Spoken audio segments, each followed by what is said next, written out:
100 recipe சீரீஸில் high protein recipe. 1 cup முளைக்கட்டின பாசிப்பயிறு எடுத்துக்கோங்க. ஒரு பெரிய வெங்காயத்தை பொடியை கட் பண்ணியிருக்கேன். சின்ன துண்டு இஞ்சி, 3 பல்லு பூண்டு, ஒரு பச்சை மிளகாய். இது எல்லாத்தையுமே மிக்ஸி ஜாரில் சேர்த்துட்டு கொரப்பாக அரைச்சி எடுத்து வச்சுக்கோங்க. ஒரு மிக்சிங் பவுலில் மாற்றினதுக்கப்புறம் 1/2 ஸ்பூன் அளவுக்கு கரம் மசாலா, தேவையான அளவு உப்பு சேர்த்துக்கோங்க. நல்லா மிக்ஸ் பண்ணிவிட்டு ஒரு நெல்லிக்காய் அளவு சின்ன சின்ன உருண்டைகளாக எடுத்து உள்ளங்கையில் வச்சு வடக்கி தட்டுற மாதிரி இந்த மாதிரி தட்டி எடுத்துக்கோங்க. ஏர் ஃப்ரையர் இருந்தால் ஆயிலே இல்லாமல் ஃப்ரை பண்ணிடலாம்.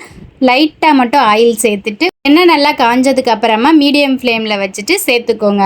இங்கிட்டு 2 நிமிஷம், அந்த பக்கம் 2 நிமிஷம் பெரட்டி போட்டால் போதும். ரொம்ப மொறுன்னு உள்ள சாஃப்டாக ரொம்ப டேஸ்டியான ரொம்ப ஹெல்த்தியான ரெசிபி தான் இந்த பாசிப்பருப்பு கட்லெட்டு. செய்கிறதுக்கே 10 நிமிஷம் தான் ஆகும். முளைக்கட்டி வச்சு செஞ்சிங்கன்னா இன்னும் ஹெல்த்தி. பாசிப்பருப்பை 10 மணி நேரம் தண்ணியில் ஊற வச்சுட்டு அதே 10 மணி நேரம் முளைக்கட்டினீங்கன்னா நல்லா முளைச்சி வந்திருக்கும். குழந்தைகளுக்கு பிடிக்காதுன்னு நினச்சேன், ஆனால் தட்டையே காலி பண்ணிட்டாங்க.